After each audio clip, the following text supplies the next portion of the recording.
Émotionnel ou rationnel, en accord ou à l'opposé. Les rencontres de l'heure.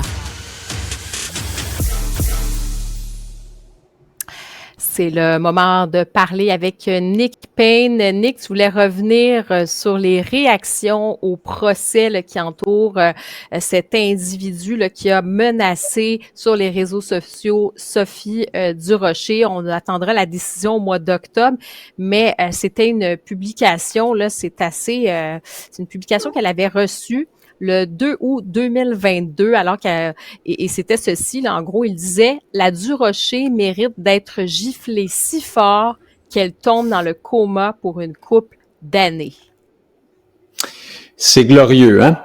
Évidemment, je ne veux pas juger ça aujourd'hui. L'affaire sera jugée, mais c'est pas chic. Ce qui m'a intéressé, ce sont les réactions à cette nouvelle et les réactions aussi à ta réaction à toi, Karima. Tu as fait un petit éditorial hier dans lequel tu posais la question du deux poids, deux mesures. Est-ce qu'on s'insurge moins, est-ce qu'on s'indigne moins de ce qui est arrivé à Sophie Durocher parce que elle n'est pas officiellement, irréprochablement dans le créneau ultra-progressiste le plus en vogue, si tu veux. Hein? Là, j'utilise des euphémismes pour ne pas dire que on la voit comme une personne souvent de droite ou réactionnaire, ce qu'elle n'est pas, hein, par ailleurs, mais en tout cas, chose certaine, elle critique suffisamment la gauche pour être mal vue par la gauche. On va dire ça comme ça. Est-ce que la nouvelle aurait fait davantage de bruit si elle avait concerné je nommerai personne, mais disons une femme qui aurait été bien en vue là dans les milieux plus progressistes, des personnes qu'on entend à Radio-Canada, dans des émissions littéraires l'après-midi, par exemple. Tu vois, bon, on peut penser que oui. Et moi, en tout cas, je pense que effectivement, on ne s'en farge pas trop, on ne s'en fait pas trop parce que c'est Sophie Durocher aujourd'hui et qu'on trouve que Sophie Durocher n'est pas assez progressiste, etc., etc. J'ai l'impression que cette perception-là, qui est la mienne, est légitime. Et suite à ton éditorial, il y a un journaliste que je ne nommerai pas, qu'on entend justement à Radio-Canada, qui a réagi lorsque Cube a partagé le lien vers ton éditorial. Le journaliste a réagi avec des bonhommes qui rient, beaucoup de bonhommes qui rient, hein, on s'esclaffe. Le grand rire. Faut comprendre que dans la publication de Cube, on voit la photo de Sophie Durocher, on voit la nouvelle hein, de ce procès, et puis on voit aussi que Karima Brick pose la question du deux poids, deux mesures. Alors, ce journaliste-là, c'est très bien en réagissant sans préciser là, la nature de sa réaction que on peut penser qu'il se moque de la cause elle-même. On peut penser que il est exagéré de poursuivre ce monsieur pour son propos. On ne sait pas exactement pourquoi le journaliste se moque. Ben voilà précisément le deux poids, deux mesures. Je suis intervenu auprès de lui et il m'a répondu que il se moquait de la réaction voulant qu'il y ait un double standard et non pas de la cause sur le fond. Et écoute, là, c'était pas clair du tout. Est-ce que ce journaliste-là aurait agi de la sorte? Aurait-il laissé planer un tel doute? Se serait-il seulement exprimé si Sophie Durocher avait été une autre personne, par exemple, une femme bien à gauche, bien en vue dans les milieux progressistes? Qu'on me permette d'en douter. Et par conséquent, je pense que ce monsieur incarne parfaitement ce que tu soulevais toi-même dans ton éditorial, à savoir qu'il y a bel et bien un deux poids, deux mesures parce que c'est Sophie Durocher, on ne met pas de gants blancs, on ne prend pas de précautions ou encore on ne s'exprime tout simplement pas, alors que c'est une cause grave, juste et importante. Et je termine là-dessus. Le journaliste m'a répondu qu'il se moquait de cette supposition à l'effet qu'il y aurait deux poids, deux mesures, ce qui sous-entendrait que lorsque ce sont des gens de gauche, entre guillemets, qui sont touchés, les gens de droite, entre guillemets, ne s'insurgent pas, je ferais juste remarquer à ce monsieur que Sophie Durocher a été aux premières loges pour défendre, par exemple, la dessinatrice et auteure Élise Gravel lorsque ses bandes dessinées avaient été retirées d'une bibliothèque juive parce qu'on le sait, elle est très, très, très pro-palestinienne.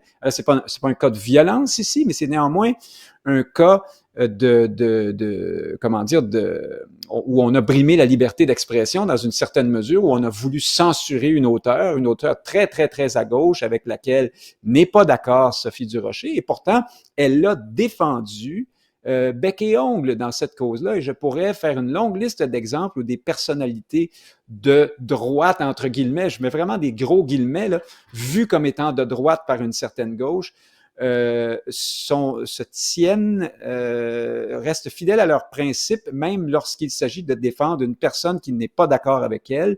Et je trouve que non, la réciproque, il n'y a pas de symétrie dans ce dossier-là. À gauche et chez les grands progressistes, on est beaucoup plus frileux et beaucoup moins bavard lorsque vient le temps de défendre des gens qui ne pensent pas comme soi. C'est mon constat, en tout cas. Non, puis moi, c'est ça qui m'avait quand même vraiment troublée parce que les mots, comme tu dis, bon, la justice va suivre son cours, mais peu importe, là, ces mots-là, peu importe, je pense que ça nous a témoigné à quel point c'était violent, c'était misogyne. Et je pense qu'on aurait entendu effectivement beaucoup de gens dans le camp progressiste qui auraient déchiré leur chemise en parlant de ça. Et dans ce cas-ci, c'était comme un peu silence radio. Et moi, la question que je me posais à ce moment-là, c'est de me dire, ben finalement, quand vous êtes, peu importe vos convictions, hein, mais si vous êtes un peu plus à droite, si vous êtes plus conservateur, ben donc c'est l'autoroute, on a le droit de vous menacer ou on a le droit de fermer les yeux sur le fond. Vous n'appartenez pas au camp du bien, selon ces personnes-là. Je pense que quand on décide de dénoncer des propos misogynes, des propos violents, quand on décide de dénoncer le fait que des journalistes qui sont attaqués, qui sont ciblés, on doit pas avoir, ben c'est ça doit pas être du deux poids, deux mesures. Il faut être cohérent là-dedans. On peut pas laisser même supposer que certaines personnes méritent finalement de recevoir ce type de menaces-là. Puis tu sais, ça va beaucoup plus large. Hein. On parle de Sophie Durocher, mais tu sais, des fois, c'est même des atteintes. Je me rappelle quand c'était Yves Poirier, hein, Yves Poirier qui se fait arroser, un petit peu, interpeller, un peu agressé comme ça sur le lieu de son travail. Sophie Durocher, son job dans la vie, c'est d'être chroniqueuse. Oui, elle peut vous déranger par ses propos, ça se peut que vous pensez pas comme elle, mais son job aussi, c'est de brasser la cage, puis de s'exprimer, de créer un débat public, puis qu'on soit d'accord, qu'on soit pas d'accord. Ça, c'est en fait, c'est sain, ça fait partie des réactions. Oui, quand vous écrivez une chronique, ça se peut qu'il y ait des réactions, puis il y en a qui sont pas contents. Ça ne justifie aucunement cette violence-là. Et je vous dirais que dans certains pays, je l'ai vu en France, des fois, ça va très, très loin. Là. Il y a des journalistes qui sont morts pour s'être exprimés. Et là encore, que ce soit, tu sais, il y a eu des cas dans ce cas-ci, là, c'était si vous vous prononcez, par exemple, sur la liberté d'expression, sur le droit au blasphème, des choses comme ça, ben des fois, c'est allé très, très loin. Donc non, je pense que deux poids, deux mesures là, moi, ça m'a vraiment laissé, comme on dit, un goût amer.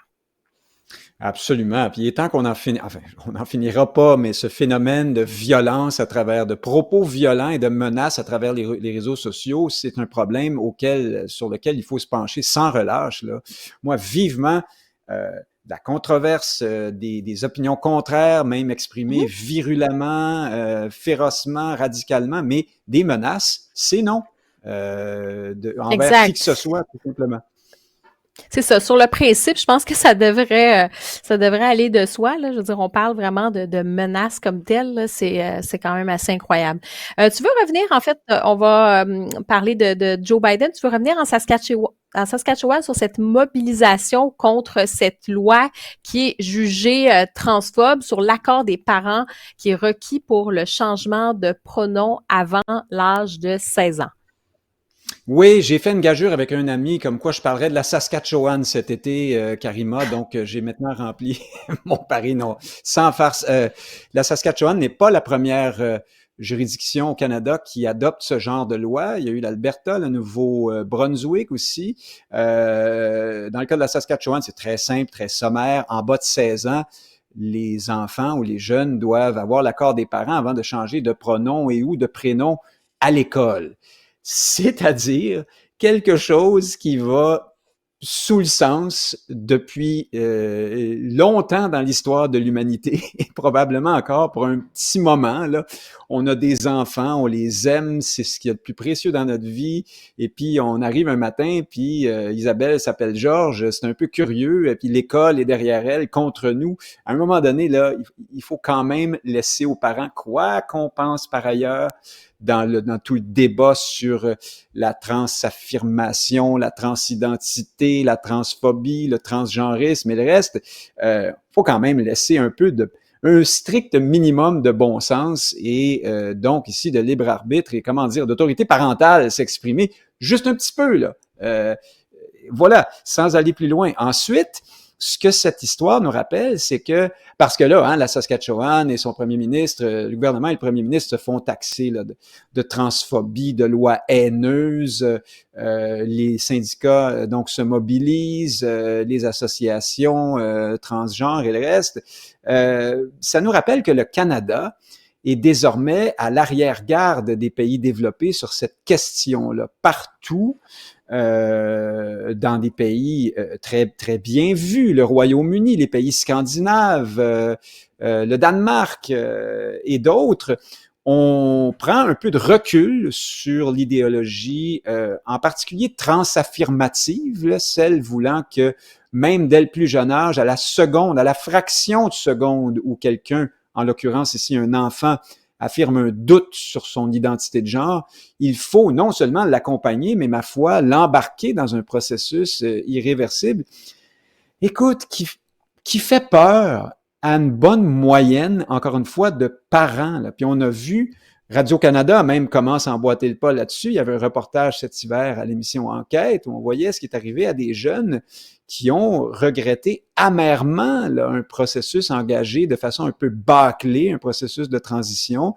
Pourquoi? Parce que on n'a pas suivi ce qui est aux origines de tout ça. Hein, c'est le protocole hollandais. Donc, en Hollande, il y a maintenant plusieurs années, on a voulu, donc en partant d'une bonne intention, travailler en amont pour les personnes en dysphorie de genre, voir s'il n'y avait pas moyen de prendre plus tôt, de commencer plus tôt dans leur vie un traitement qui leur permettrait de moins souffrir plus tard. Sauf que le protocole hollandais portait une attention urgente et importante et primordiale aux comorbidités psychiatriques en tout genre. Là. Et ça, on a un peu échappé ça en chemin.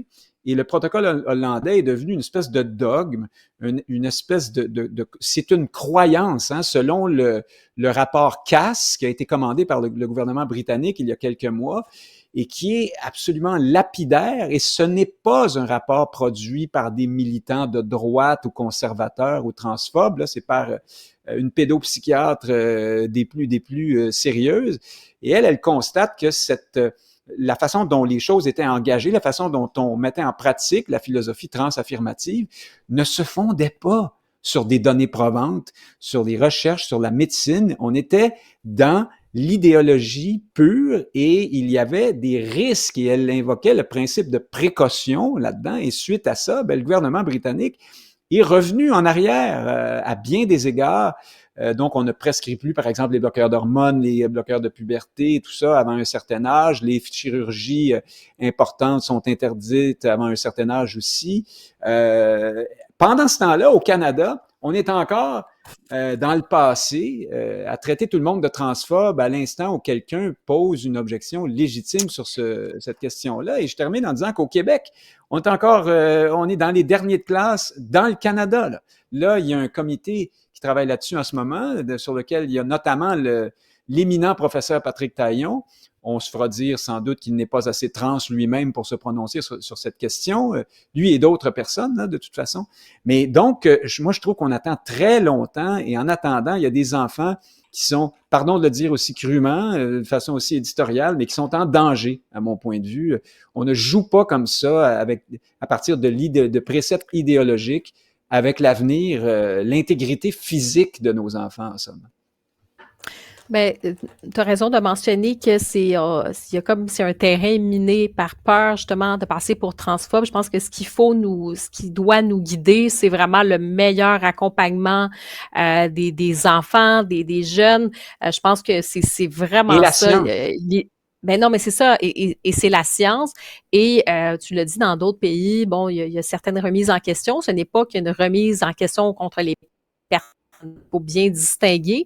Les gens Exactement. veulent que justement que les gens soient bien accompagnés, puis qu'on ait les meilleures décisions et qu'ils aient les meilleures décisions pour eux-mêmes. Mais à ce moment-là, on peut pas verrouiller le tout. Là. Je pense qu'il faut entendre les personnes qui sont concernées. Il faut entendre les experts qui travaillent avec les personnes trans et au fruit justement des années d'expérience, de ce qu'on constate au fil des années. Je pense que c'est ça qui doit nous guider. Il faut faire attention de ne pas balayer tout ça et de ne pas, justement, d'avoir peur là, tu sais, j'ai l'impression que tout de suite, ça bascule. Ah, vous êtes transphobe. Non, c'est pas ça. Donc, regardons les choses et faisons le mieux possible dans les circonstances. Nick Payne, je te remercie beaucoup, puis on va se retrouver dans 2 semaines. Il sera passé pas mal de choses. Moi, je prends des petites vacances de 2 semaines, puis on se retrouve à ce moment-là. Je te souhaite 2 belles semaines en ondes. Ça continue, bien sûr, avec Merci. Rémi. Merci, à On bientôt. évaluera ton bronzage au retour. Ça nous dira où tu es allé, peut-être. Exactement. Salut.